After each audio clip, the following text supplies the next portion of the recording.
Good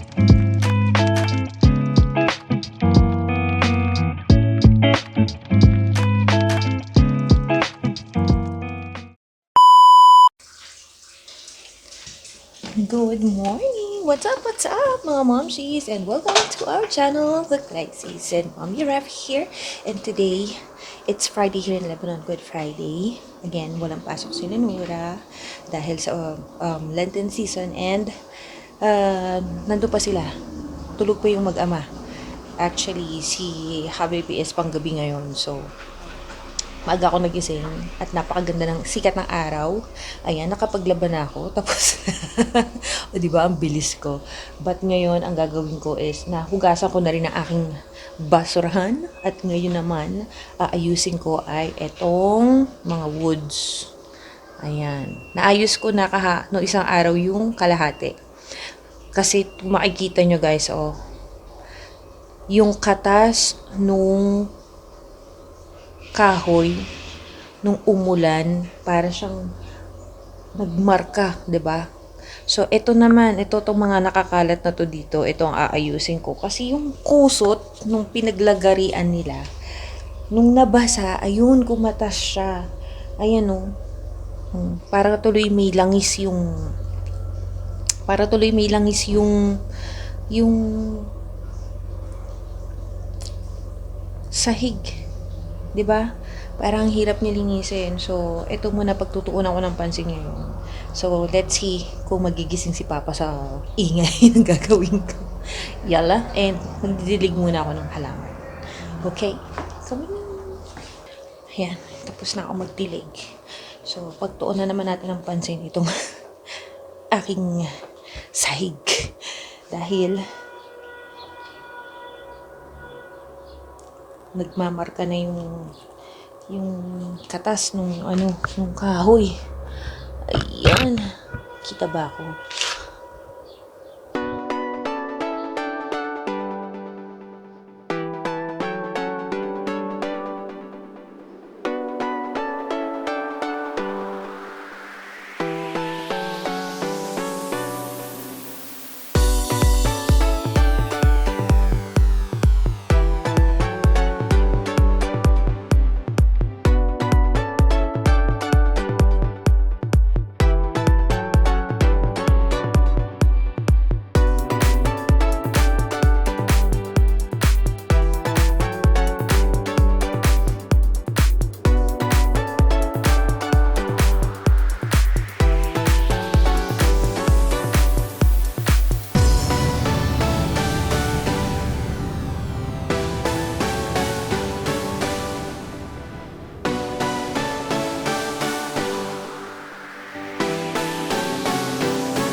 high blood din na naman sa akin si Papa niyan.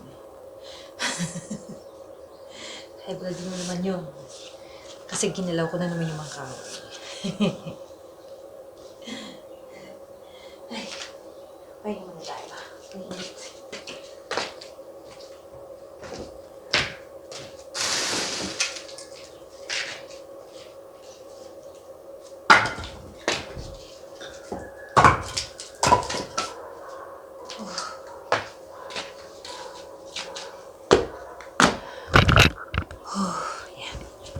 Pahinga muna tayo. Napagod ako. Ayan.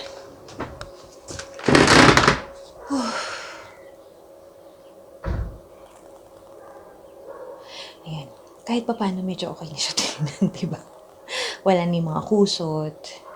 Hindi na papasok yung mga kusot dito sa loob ng bahay. Kasi nawalis ko na siya. Naipon ko na. So, kailangan na lang patuyuin yung mga kahoy kasi naulanan siya. So, hanggang sa ilalim basa siya. Kaya sabi ko kay Papa, kailangan ko nang linisin yung ilalim para yung kusot mawala. Kasi basa yung kusot nabasa rin yung kusot.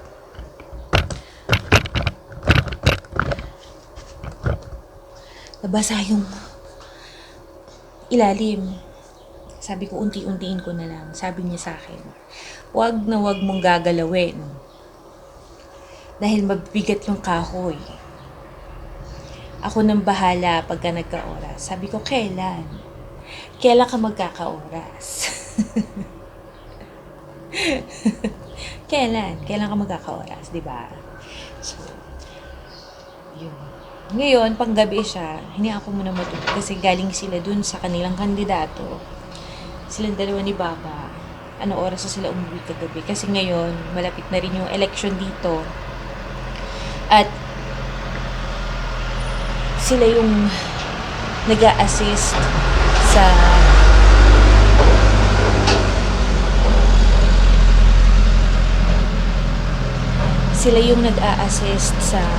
mga list of voters.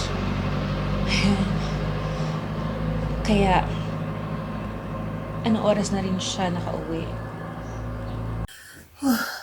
So, ayan guys, after what we have done outside, ngayon naman, luto tayo ng ating breakfast. Gumawa ako ng manaish. You finished your food? Yes, thank you. It's so tasty. Siguro naglalaro. What are you making? I'm making manaish for Papa. Nagbuha ako ng dough. Dough. So, this one, amoy na amoy yung yeast.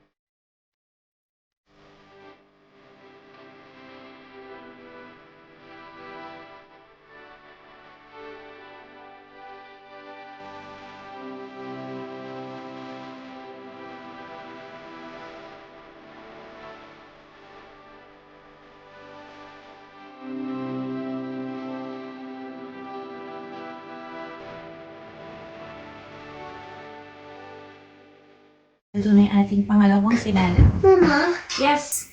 is this for my buttermilk? Yeah. For your bottles, water bottles, when we wash it. Yeah. So, kailangan. Dapat natin siya i-fold.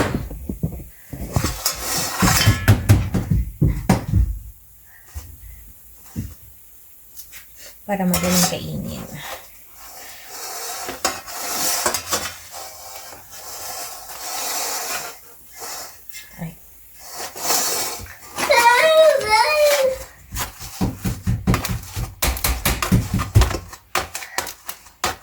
Ow, bed, bed, bed, bed.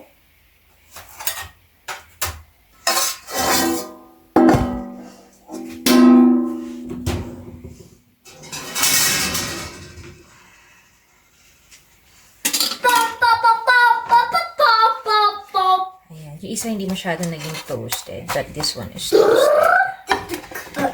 So, hala. Every time kasi nagagawa ako ng manusi, makapal yung dough ko. Sabi ni Papa, para daw pizza. Sabi ko naman, kasi para mabilis ka mabusog. Kasi common, kasi dito, maninipis yung... Mama, where's my juice? Manipis. I put it back there, so later you will drink it. Finish your food. So this time, ayan. So mamaya naman, breakfast na.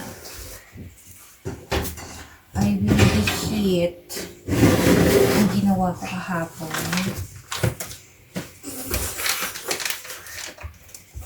Oh, ito yung ganito kakapal gumawa. Cheese. Ito cheese flavor naman. Cheeseburger. Maliit.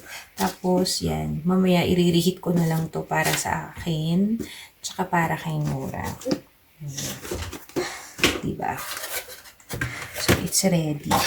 Para pagka ready na si Papa, init na lang.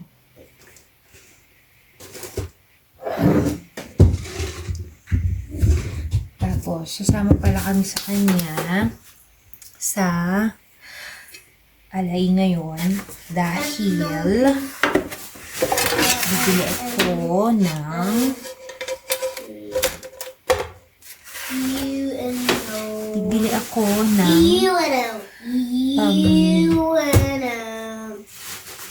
yarn.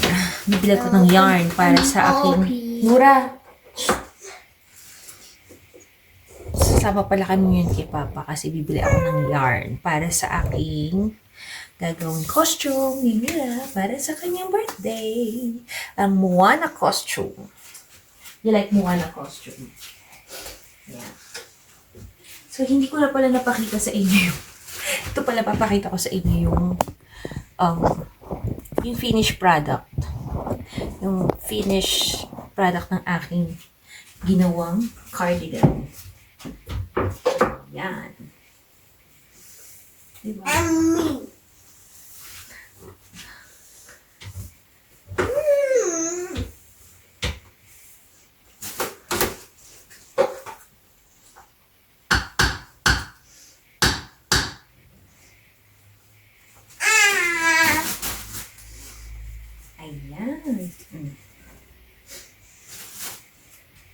Diba? Nagamit ko siya this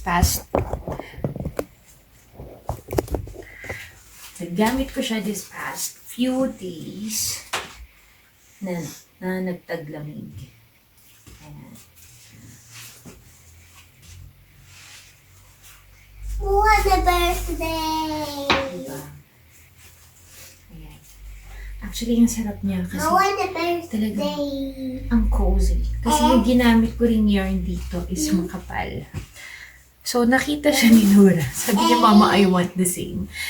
So, gagawa ako ng small version nito. So, this... Where are you going? Jump! Jump? We're not gonna use the big one. We're gonna use the car. The small car.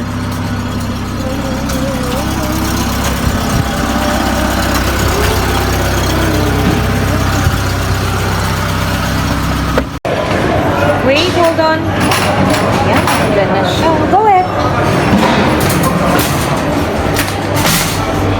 Wow! And we are already here on the grocery, and after an hour and a half, Papa will pick us up. Wee! Up. Ay, saan tayo?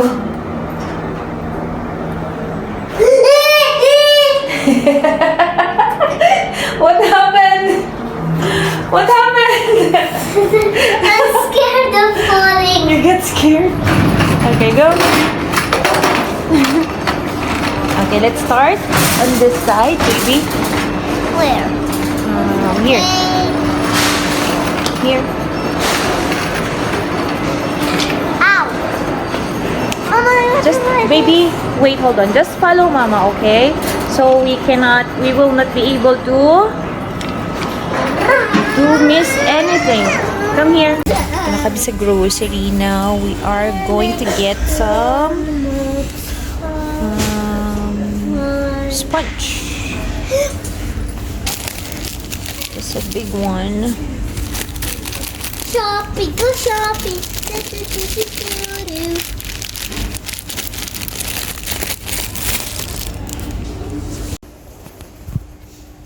Wait, no, straight ahead, baby.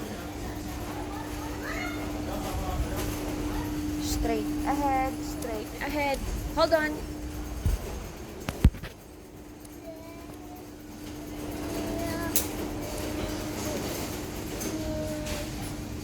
Slowly. Mama, coconut. Yeah.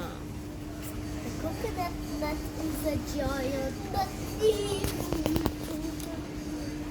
Yan, we're almost done. See, we're almost done. And it's almost time na rin para i-meet si Papa. Hey, no, baby. Yan, may bago na naman siyang toy. It's catnap. Hold on, baby. Hold on. One moment. Baby, one moment. Go on the side, please. So, andito na kami sa playground ng BK. In Sinura may kalaro ngayon.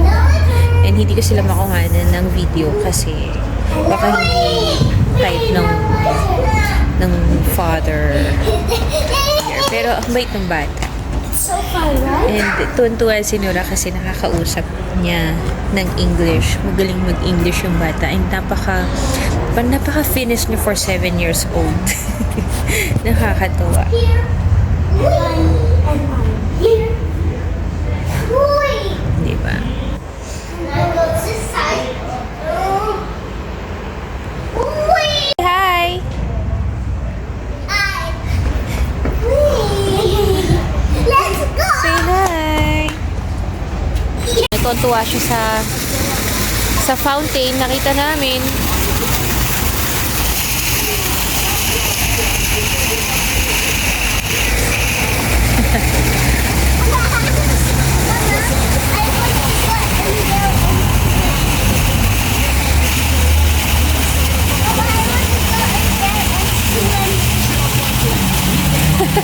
And